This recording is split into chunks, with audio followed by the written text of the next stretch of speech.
of us we have Bristol Square. Bristol Square is where the box office for the Underbelly is here in Edinburgh, so if you're wanting tickets to any shows, I would come and give here a visit. Bristol Square is pretty famous here in Edinburgh. They've got a student union right in front of us at the moment with over 6 different bars on the inside. Looking to your left, this is the medical college that I've been talking about. If you did manage to acquire a body and wanted to sell it, you would meet one of the doctors under this arch here. 6 of the 7 Ivy League university founders in America, they studied here at this medical college.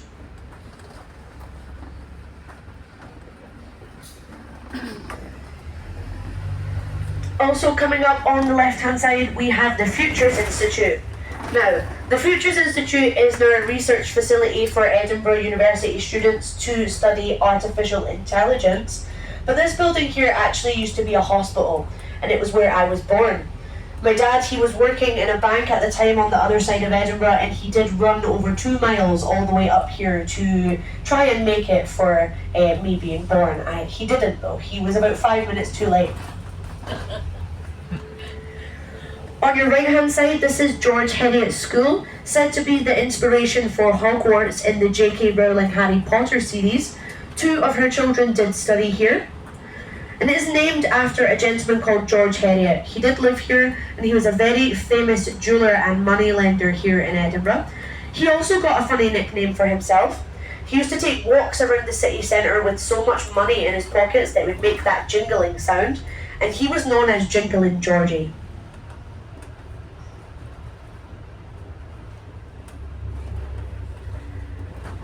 Now, can anybody tell me who the best James Bond is?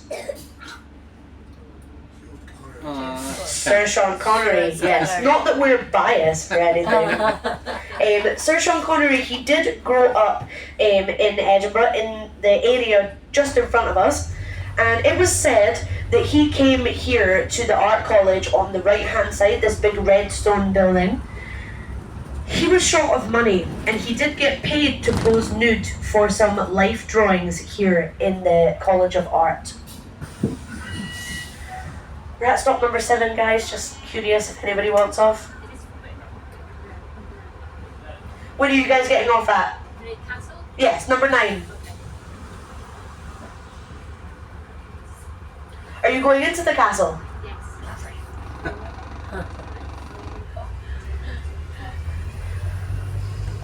So as we just go past the College of Art, there is another red stone building with the arches there on your right. So this is the site of where the first municipal fire station was anywhere in the world. Now that was the first public fire station. We are actually celebrating 200 years as an anniversary for this year. There's an exhibition in the Museum of Edinburgh on the Royal Mile all about Scottish fire brigades, etc. So, prior to James Braidwood, who came up with the idea for public fire stations, you actually had to have insurance for the fire brigade to come and put your house out. Now, famously, this did not work in cities like Edinburgh and London because the buildings were so tightly compacted together and made of very flammable materials. So James Braidwood, he travelled around the UK to put up these public fire stations. Unfortunately, he did die in one of a big terrible fire in London. The building collapsed on him, but we do have a lot to thank him for. Coming up on your right, we're coming to Argyle House again. Now, Argyle House is one of the listed buildings here in Edinburgh. We have over 1,400 of them. And listed means that you cannot knock them down or alter them, especially on the outside. So, Argyle House has been voted as one of the top 5 most ugly buildings here in Edinburgh. Don't worry, you're going to see it in a second. People hate this building. But it is an example of brutalist architecture here in Edinburgh. And this was brought around after the Second World War. The economy was struggling financially and they needed a way to make new buildings cheaply but efficiently, and this is one of them. Originally it was a government building and it's now used by 60 different companies as offices.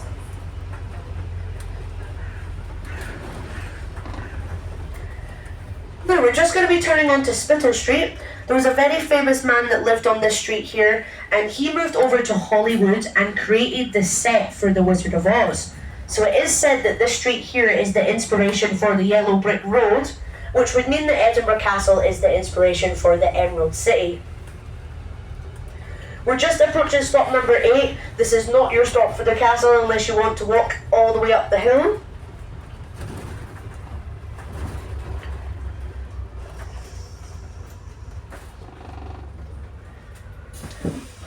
So, I know that you guys said you're going to the castle. Is anybody else going or have been already? Okay.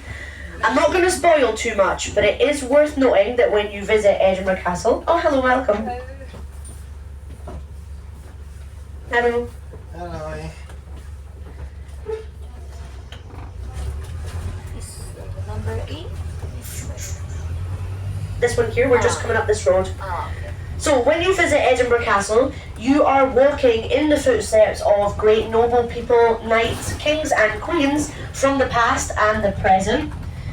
As I mentioned before, the castle is over 900 years old, and here in Edinburgh, it is important to remember, especially when you're visiting these very, very old sections, exactly the history of where you are. My favourite section of Edinburgh Castle is the room in which we keep our Scottish crown jewels. This is a very heavily guarded room. Not allowed to take pictures or anything when you go in there. And they're in such a heavily guarded room for a reason. Our crown jewels, they went missing for about 200 years. It was said that the English army were coming up here to invade us again. And on this specific time, they wanted to steal our crown jewels. So we lost them. We hid them, they say, and they were not found again for 200 years by Sir Walter Scott. Yes, the metal structures that are sticking out of the castle, these are here for the Royal Military Tattoo. Now this happens every night in the month of August. People will come here and watch military bands and performers from all around the world in a very, very extravagant parade. So guys, this is us just approaching number 9. You can now depart from the bus if you are going to visit the castle, Camera Obscura or anything in this area.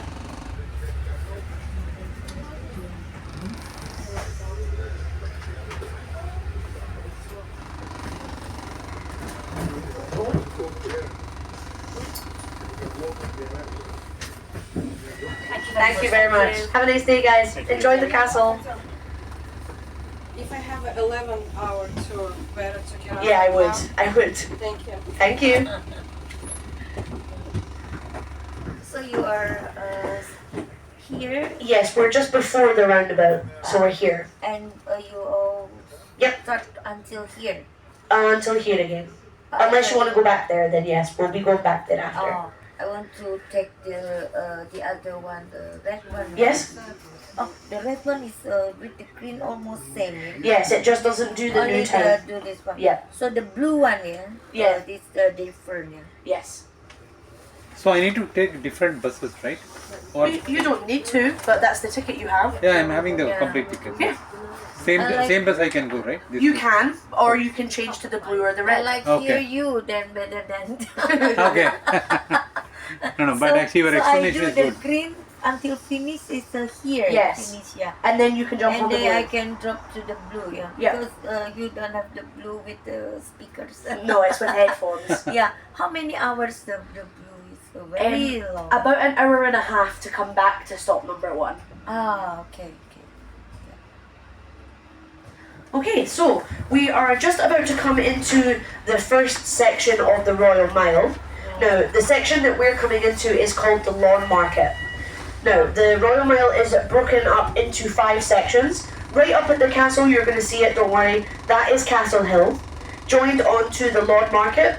Then we've got the High Street section. Now, half of that is pedestrianised, so the bus won't be going down it. After the High Street, we have the Canongate section, and then right down at the bottom, we've got Horse Wynd, and that is where Holyrood Palace is. A lot of people, when they come here to Edinburgh, they have to visit the Royal Mile, but then they get here and they think the Royal Mile is just full of tacky tourist shops. But actually, Stan. Actually, the Royal Mile keeps some of our best kept secrets here in Edinburgh. I'm going to tell you about a couple of them. If you go down the closes, or as you guys might call them, alleys, all the way down the Royal Mile, you'll find things like hidden gardens, hidden monuments, hidden restaurants for afternoon tea, etc. In my opinion, it is imperative that during your time here in Edinburgh, you do go down some of them.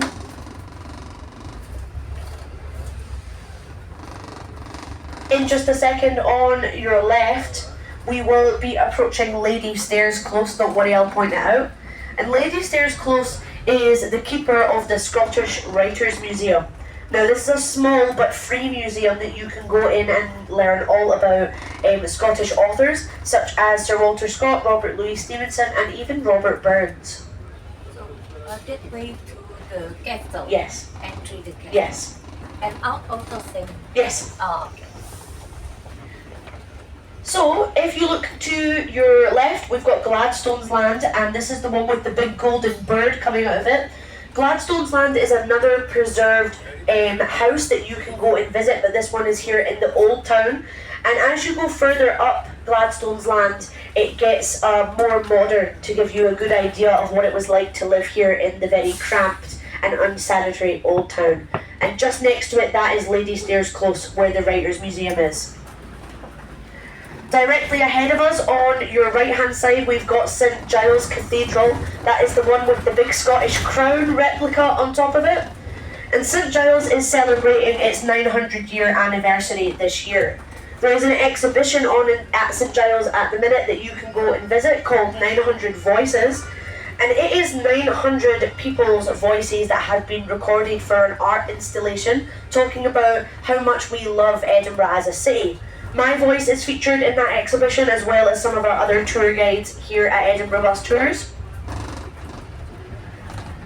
If you look to your left and your right just now, you are going to look down and realise that we are actually on a bridge.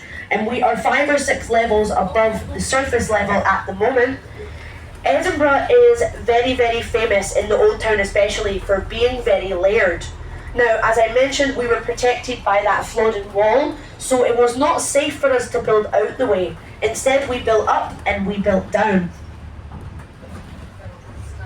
Now, we're just going to be turning to the left. Before we do, you're going to see the front of Greyfriars Bobby ahead of us there. And you might notice that Bobby has a very shiny nose. Now, there's an old wives' tale that if you rub Bobby's nose, you'll get good luck. But here in Edinburgh, we actually have conflicting views on that, because Bobby is on his 3rd nose already. He's made of brass, so the more you rub it, the more deteriorated he becomes. And we're just approaching stop number 10, guys, for the National Museum of Scotland, if anybody would like to get off here. The National Museum is this very large building on the right-hand side, and in my opinion is one of the best attractions here in Edinburgh as a city. This is free. You can go and visit this, especially when the weather is a little bit unpredictable. You could spend more than an entire day exploring the whole of this museum, learning everything from Scottish history in depth, but also learning about the history of art and science. Does everybody know who Dolly the sheep is? No? Dolly the sheep was the first successfully cloned animal anywhere in the world. And she is in the National Museum here. She's been taxidermied, so you can actually go and visit her.